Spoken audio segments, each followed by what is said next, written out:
Actually, I advertised how there's a link. The link is that in my top 3 this month, as we're in December, it's like my prayer to the water industry. There are 3 trends which I want to be disappearing forever.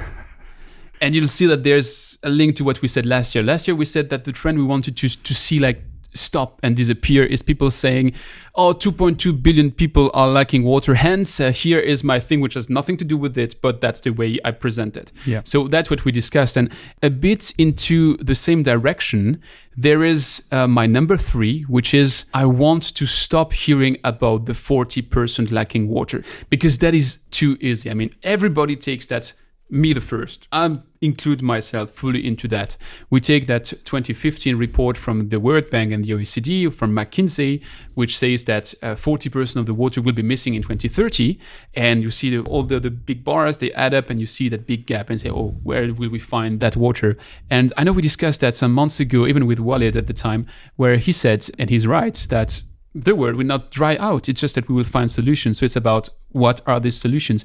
And it's so easy now to say, hey, 40% of the water is missing, hence it's the same bullshit than this SDG 6 wave. So a real problem, I'm not undermining the problems or downsizing the problem. We are really gonna miss water if we keep doing what we do. The thing is that I hope we're not that stupid and we don't keep doing what we do. And so we should explain what we're doing differently so that the gap doesn't exist and we stop just justifying everything by that gap. But is that really the case that we are missing water someday? 97% of the water we have on Earth is not used, or let's say just little used. Yeah, but we discussed last month how desalination is not a magical pill, so don't come back with that. No, I'm not coming back. But let's say if we are really missing water, I mean, there's enough water in front of us. That's what I'm saying. And I'm a big believer in scientists, and I'm a believer in engineers. And if it comes to the people that we all have no water anymore, they will find a way.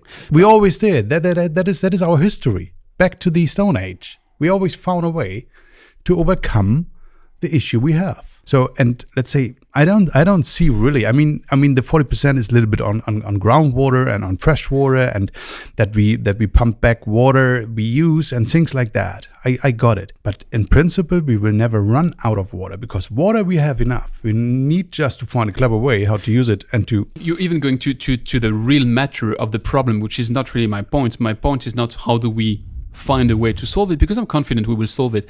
I'm just saying, exactly like this SDG or ESG washing, we should stop with the, hey, there's 40% of water missing, hence I'm having a solution for that. Or yeah.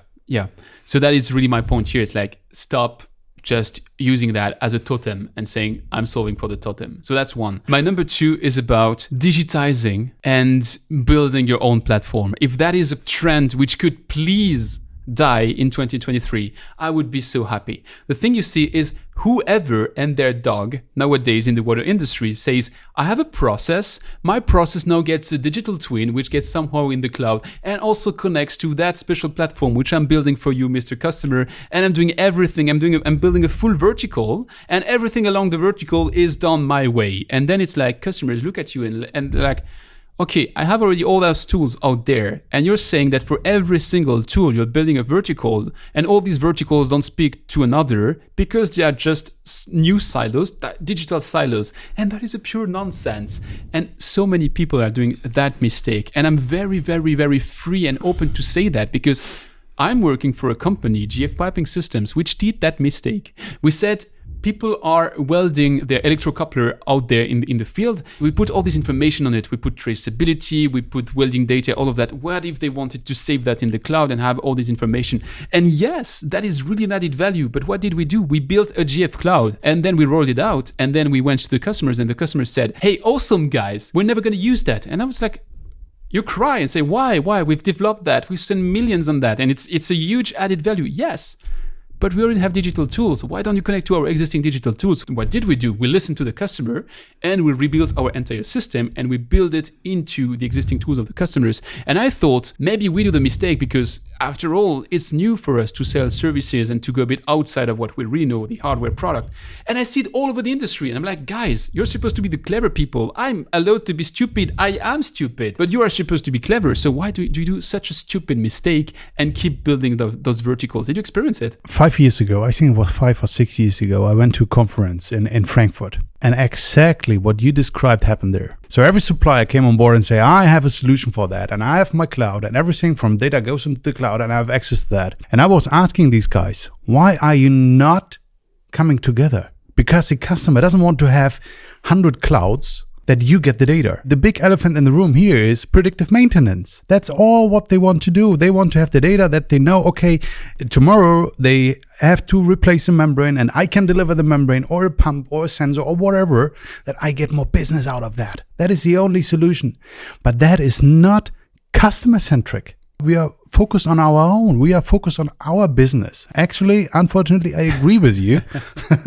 It must disappear. We have to find a solution which is really by the customer. He has to take the ownership about the data. And he has the ownership whether he wants to share with us or not. Maybe there's a storage room or an APC or who really, has everything under control, because sometimes the customer doesn't want to have the entire control. But then we have to rely on each other. We have to trust each other. We have to build teams. And that's what I'm promising and what I'm saying since years. I mean, coming together and building a solution which is really for the customer and no longer for your own. And that, you're saying it needs to disappear. It will take even nothing wrong with the vertical. More time. Really nothing wrong with the vertical. And I even get why companies want to build their business model around that. Absolutely. And absolutely fine. It's just about if you build a vertical and if you say, I'm really the one which delivers value all along the value chain, so I want to build that vertical, just think of it that the bottom and the top of that vertical needs to be connected to something. It cannot just go into your own platform because you'd love your customers to be like in a closed environment.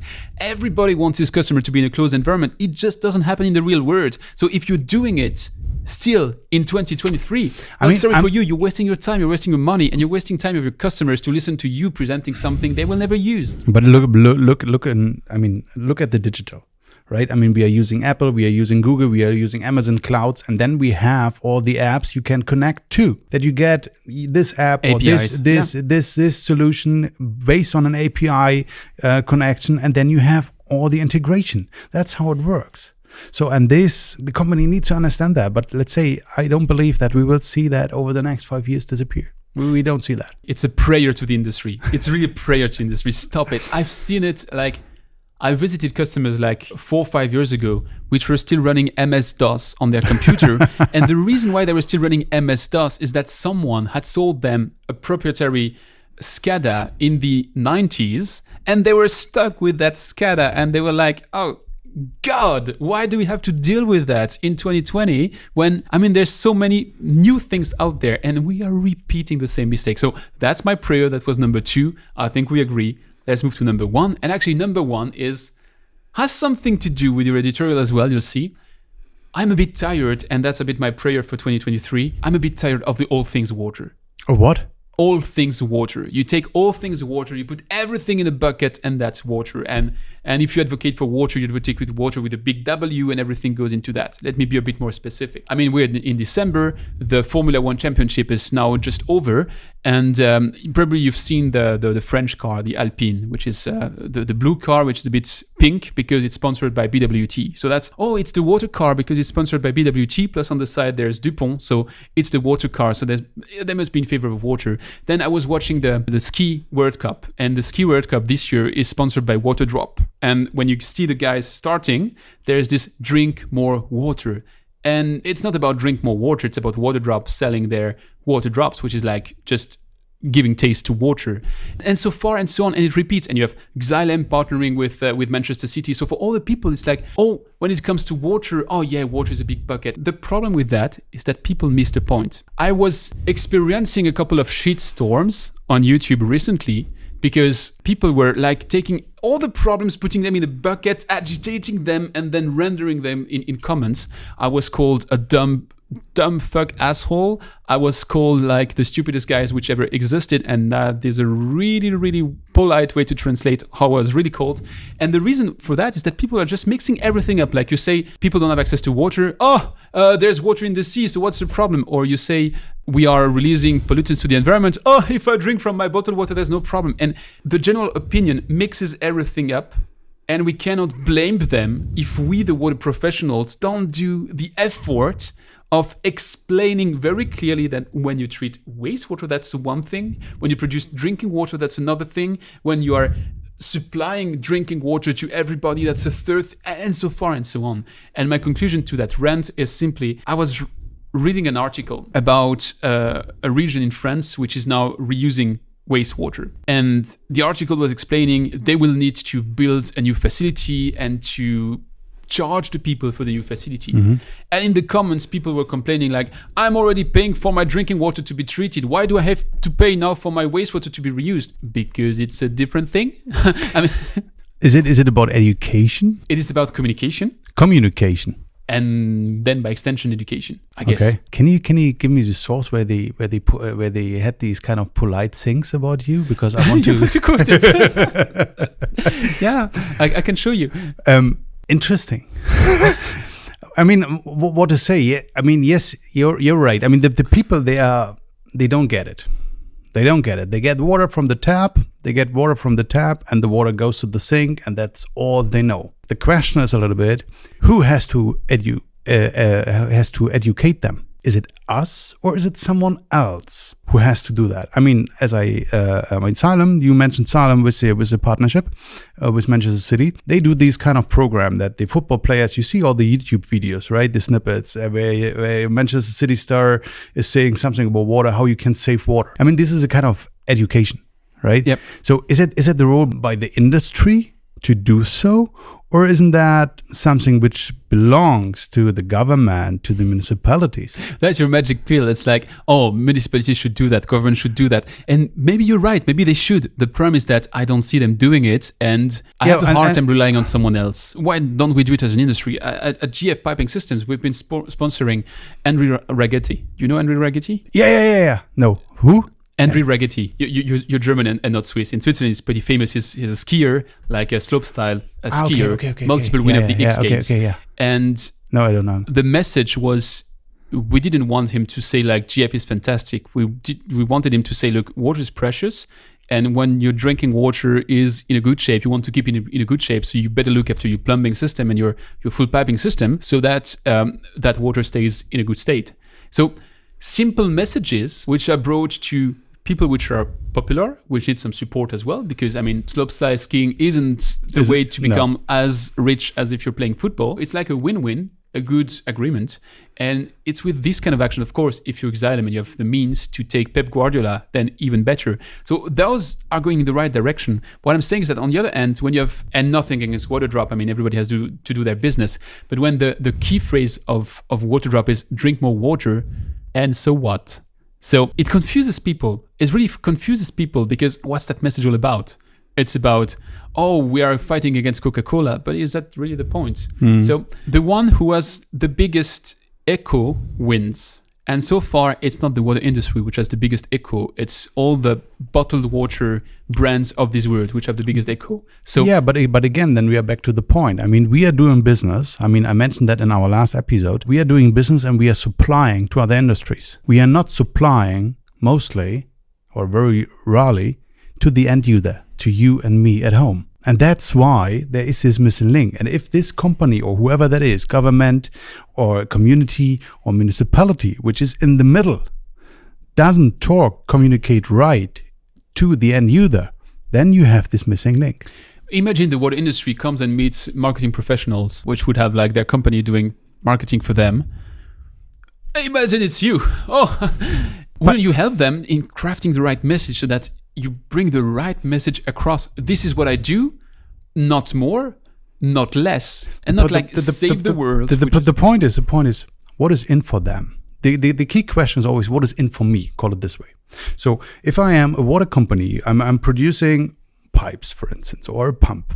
What is in for me to educate you as an end consumer? In principle, more or less nothing, right? Because you don't buy my pipes, you don't buy my pumps.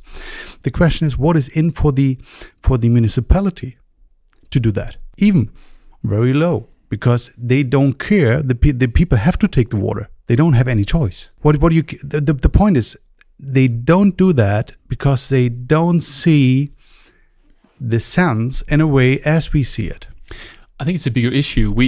we see the silver wave, people leaving the industry and not so many new talents arriving into the industry. And we had the discussion about, is there a drive for people to be in the water industry? If we keep not educating people, there will be no drive for them to come to this industry and to do whatever in this industry. Honestly, I'm in this industry and I have the drive for this industry because my parents were in that industry and I saw it through them.